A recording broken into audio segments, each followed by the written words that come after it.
سلام، اخبار آزادی را من مومین احمدی برندگی میکنم. امروز 27 دکبر است. محتوای برنامه چنین است: پناهندگان افغان در تاجیکستان از قرار طالبان که کار و تحصیل برای زنان را منع کردند ناراحتند. از طالب میگم طالب، وقتی اگر خانمت مریض میشه پیش کی میبریشه؟ پس از گزارش رادیو آزادی، مقامات کولاب ساحل‌های دیوانه‌سای را تحکیم بخشیدند. باران و سیل نوبتی نشان خواهد داد که تا چه حدی. بعضی مهاجران تاجیک هم از جنگ اوکراین فرار کردند و هم ماشین‌هایشان را به تاجیکستان آوردند تا بیکار نگردند. خیلی نیست پروس دیگه. ما هم 3 روز آمدیم ده. برنامه را با گزارشی از واکنش دختران پناهنده افغانستانی در تاجیکستان به تصمیم اخیر طالبان شروع میکنیم. طالبان تحصیل و کار زنان و دختران را در افغانستان منع کردند. این تصمیم واکنش‌های زیاد را در دنیا به میان آورد. در تاجیکستان هم این خبر را به درد قبول کردند. مهاجران افغانستانی میگویند از تحصیل محروم کردن دختران یک اقدام ضد دینی و ضد افغانی است. همکارانم مولا رجب یوسفی و امیر سویف در همین باره گزارش آماده نمودند. تمکین مهراب‌الدین دانشجوی سال 4 دانشگاه تکنولوژی تاجیکستان است. این شب و روز دوستانش در افغانستان با هوس به او می‌نگرند، چون تمکین از امکان برخوردار است که دختران در افغانستان از آن محروم شدند. تمکین خبری از تحصیل محروم شدن دختران افغان را با درد قبول کرده است. من خیلی گریه کردم، خیلی زیاد. خواهرای من اونجا هستن، همه جوانانی که به من خیلی نزدیک هستن. خبری منع دختران افغان از تحصیل دانشگاه مهاجران افغان مقیم تاجیکستان را بهت زده کرده است. اکثر آنها یک نظر دارند که آینده افغانستان را بدون زنان تصور کردن ناممکن است. از طالب میگم طالب، وقتی اگر خانمت مریض میشه پیش کی میبریشه؟ فرزندت اگر مریض میشه، دخترت مریض میشه، یک خانم اگر دکتر نباشه، خانمت کی دوا میکنه؟ وزارت معارف طالبان هفته گذشته از مکتب‌های عالی افغانستان خواست تا تصمیم بعدی دختران را به درس‌ها راه ندهند. همچنین این گروه حاکم در افغانستان فعالیت زنان را در تشکیلات‌های غیر دولتی هم منع کرد. با بازگشت دوباره طالبان به قدرت، تحصیل دختران از صنف 6 و بالا و کار زنان در اداره‌های دولتی هم منع شده بود. این تصمیم‌های طالبان به خصوص منع دانشجو دختران افغان از تحصیل انتقاد زیاد را در داخل و خارج افغانستان به میان آورد، اما پاسخ طالبان به معترضان چنین بود: آبپاش دادن طالبان به روی همه معترضین این از ترسشان. نمایندگان طالبان تا حال پررنگ نگفتند که هدفشان از جاری کردن محدودیت‌های پیهم برای زنان و دختران چیست.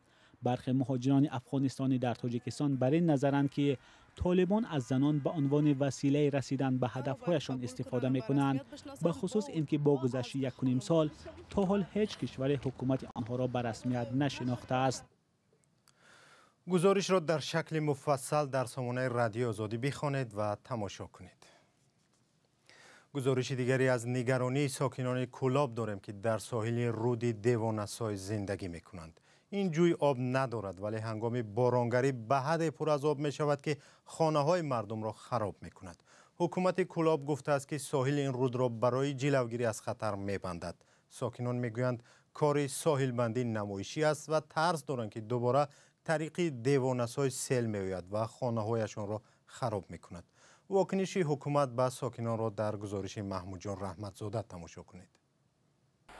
نوار ساحل بندی در رود موسمی دیوانه‌سای را حکومت کولاب نشر کرده است. مکانی که در نوار دیده می شود کارش 1 ماه پیش به آخر رسیده بود.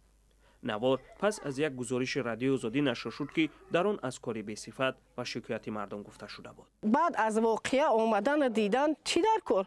این کارا را پیش از واقعه کردن در کار، با بیاین ببینن، یگم چوره ببینن. دیوانه‌سای اصلا جوی بیاب است و تنها در بارانگری ها از آن آب جاری می شود. روز 8 نوامبر امسال پس از باران سخت از طریق این رود سیل آمد. سیلی که به گفته ساکنان کار بی‌صفت در دیوانه‌سای را آشکار کرد. سمنتی ساحل را شسته، ارماتورهای پایانی ساحل را به بیرون برآورده بود. رادیوی آزادی روز 13 دکبر از سویل مستحکم‌کنی دیوانسوی در شهر کلوب گزارش داده بود. در آن گزارش گفته شده بود که در یک باران تیرماهی و آمدن سیل الکی بتون تگ این سوی را شسته و ارماتورهای آن را به بیرون برآورده است. دقیقاً 3 روز بعد حکومت شهر کلوب چند عکس و نوار در صفحه فیسبوکی خود نشر کرده و از کارهای سازندگی قصه کرده بود. اما دقیقاً نگفته بود که آنها در این سوی دویم بار سویل مستحکم کنی را انجام میدهند. حالا سیم‌های خاص برای ساحل بندی که نمایان بودند در بازسازی نو نانمایان شده اند. ساکنان میگویند با نانمایان شدن سیم‌ها دیگر کاری ساحل بندی انجام یافت. نوارهای حکومت شهر را آنها صحنه‌سازی شده مینامند. زمانی ثبت نوار کارمندان حکومت کلوب از ساکنان خواستند دیگر در این باره به رادیو آزادی گپ نزنند. و برخی همصحبتان رادیو آزادی گفتند در نوار به آنها گپ دیگر گویند و گفته‌های قبلیشان را انکار کنند. نبی بابایوف ساکن محلی که آن زمان از خطر میگفت دیگر نخواست با ما صحبت کند. در صحبتی پیش او شکایت داشت. اونا خانواده زد او سر این خانواده زد او رفت. اونا پیش محکم کرد. اونا زبر زد رفت بعد اینا میخواد قم خواه اینا خواه خواه. یکی همین اون چوره ندیدم من نمیدونم. در شهر کلوب همسالت ده‌ها ساکن از سیل زیان میبینند. حکومت کشور به خاطر پیشگیری از این وضع برای ساحل بندی مبلغ داده است. ساکنان میگویند اگر حکومت با مبلغ چند میلیون سومانی ساحل‌های خطرناک را درست کنند، آنگاه از زیان صدها میلیون سومانی به ساکنان پیشگیری خواهد شد. محمود جان رحمتزاده، آزادی، کلوب.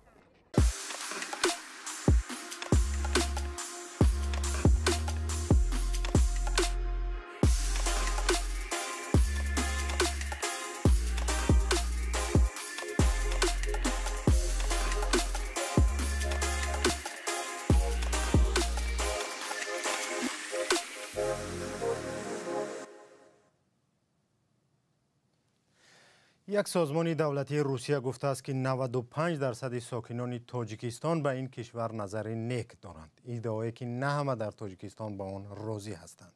از جمله مهاجران سابقه که از روسیه اخراج شدند میگویند در روسیه نسبت به آنها رفتاری درست نداشتند. کارشناسان نیز به این نظرپرسی سازمان دولتی روسیه نظر دیگر دارند. علیشیر ظریفی و نگاره فضل‌الدین در این باره گزارش تهیه کردند. Россотрудничество. Як идораи давлатии Русия пажӯҳиши худро дар мавриди муайян кардани маҳбубияти Русия дар миёни сокинони кишварҳои гуногун натиҷагирӣ кардааст. тибқи ин пажӯҳиш 95% пурсидашудаҳо дар Тоҷикистон гуфтанд нисбати Русия назари нек доранд. коршинос Абдумалик Қодиров ки ба натиҷаҳои пажӯҳиш шинос шудааст мегӯяд ҳарчанд он воқеиятҳое дорад вале саволбарангез аст.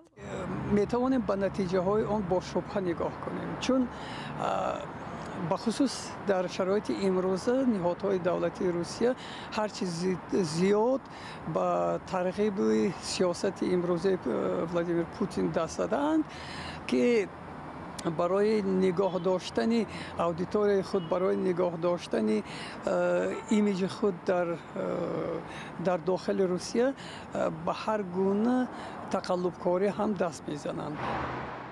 ба назари Сайфулло Сафаров коршиноси масоили сиёсӣ назари неки тоҷикистониҳо ба Русия сабабҳои гуногун дорад. алоқамандии мардуми тоҷик бо Русия аз давраи шӯравӣ боқӣ мондааст, яъне сабаби таърихӣ дорад. дуввум сабаби дигараш он аст ки муҳоҷирони меҳнатии мо дар он ҷо хеле зиёд ҳастанд ва онҳо омаду рафт доранд. қисми зиёдаш аллакай ба Тоҷикистон баргаштанд ва онҳо аз халқи рус, аз онҳое ки ба онҳо кор доданд, зиндагӣ доданд дар як вақти душвори зиндагиашон миннатдор ҳастанд. анҷоми чунин пажӯҳиш дар ҳолест ки аз ҳамлаи Русия ба Украина бештар аз 9 моҳ мегузарад. баъд аз шурӯи ҷанг дар Украина як қисми мардуми Тоҷикистон, як қишри бедори тоҷик ақидаи худаша нисбат ба сиёсати Русия тағйир дод ва онҳое ки воқеан ҳам эҳсос карданд ки ҳукумати имрӯзаи Русия сиёсати нодуруст мебарад, бахусус дар муқобили Украина ва кишварҳои дигари пасошӯравӣ. ساکنان در کوچه‌های دوشنبه درباره روسیه نظرهای گوناگون دارند. من نسبت روسیه نظری نیک دارم. از روسیه به ما کمک می‌رسد. خویشاوندان من در آنجا زندگی می‌کنند. Очень نظر دارم مده معقول نیست. نه یکم با آمادگی خدا. вообще مده معقول نیست. شریک مونست. Нейтральное отношение. من نسبت روسیه بی‌طرف هستم چون مرا با این کشور پیوندی نیست. Так что мне без разницы. رفته آمدن بچه‌ها کار کرده رفتن. هم بچه‌ها خودشان عیداره بسیارش. هم به دکمه نگرده و می‌خپن. دکمه داشته چه نمی‌گوید. روسیه یک منبع اساسی درآمد خانواده‌های تاجیک به حساب می‌رود. مقامات کشور میگوید بیش از 600,000 شهروند در مهاجرت هستند ولی مقامات روسیه عدد آنها را بیش از 1 میلیون نفر می‌دانند. سازمان دولتی روسیه در حالی از محبت تاجیکان بر روسیه خلاصه کرده است که هزاران شهروند این کشور از آنجا به تاجیکستان فرار نمودند. فرار روس‌ها و تاجیکان مقیم روسیه پس از آن آغاز شد که سفربری جزئی به ارتش این کشور سر شد. آنها نه تنها خود بلکه برخی با دارایی‌های خود از جمله ماشین‌های سبک‌روشان به تاجیکستان آمدند. همکارانم براد یوسفی و سرویناز روح‌الله در این باره گزارش تهیه کردند. در خیابان‌های دوشنبه و دیگر راه‌های منطقه‌های تاجیکستان مشاهده کردن ماشین‌ها با رقم‌های قید دولتی روسیه به یک چیز معمولی تبدیل شده است. در چند ماه اخیر شماره آنها خیلی افزایش یافته است.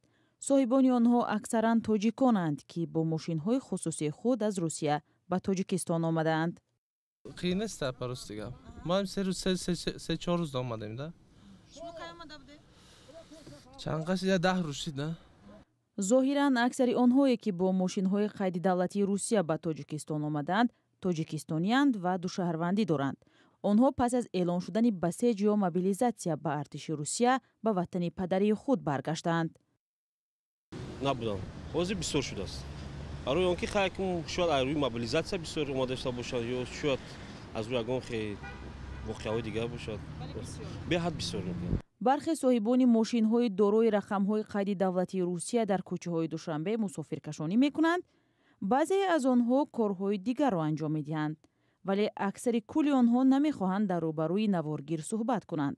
اما در صحبت‌های بدون نوار بیشتر آنها تایید کردند که به خاطر سرنوشت ناروشنشان در روسیه و به جنگ در اوکراین بسیج نشدن به تاجیکستان آمدند. اومدگی ما هم یک ماه دیگه‌تر میشه. نقشه داشتیم که راستی ما بیایم و پس گردیم بعد از سال نو ببینیم که چی میشه و بعد با نقشه بگیریم که راستی پس رفتن در کار حتما وضعیت هم میبینیم. در خدمات گمرکی تاجیکستان گفتند حالا آمار دقیق ورود ماشین‌ها با قید دولتی روسیه را روی دست ندارند و برای جمع‌آوری معلوماتی انیق مدتی معین ضرور است. ولی این نهاد همزمان گفت که بر اساس قانون‌های تاجیکستان ماشین‌ها با رقم‌های قید دولتی خارجی پس از ورود حق تا 15 روز در داخل کشور به ثبت نام ماندن را دارند. بعداً باید ثبت نام و یا از مرز تاجیکستان خارج شوند. طبق آمارها در روسیه بیشتر از 1 میلیون تاجیکستانی ها کار و زندگی می کنند که قسمتی از آنها دو شهروندی دارند. طبق قانون اخیر بسیج در روسیه این تعداد شهروندان تاجیکستان می توانند بسیج و به جنگ در اوکراین فرستاده شوند. رئیس جمهور قرقیزستان در آخر هفته گذشته گفته است تعیین و نشانه‌گذاری سرحد را با تاجیکستان تا ماه می سال 2023 به پایان خواهد رساند. اما نگفته است چگونه. صادر جباروف در ماه نوامبر اعلان کرده بود که در مسئله تعیین و علامتگذاری مرز با دوشنبه سازش پیشکی حاصل شده است. برنامه به پایان رسید ولی نشر خبرها با عکس و ویدیو هر ساعت در سامانه رادیو آزادی و در صفحه‌های رادیو آزادی در فیسبوک، اینستاگرام، توییتر و تلگرام و تیک تاک و ادنا کلاسنیک ادامه دارد. خوب و خوش و کامگار. خدا نگهدار.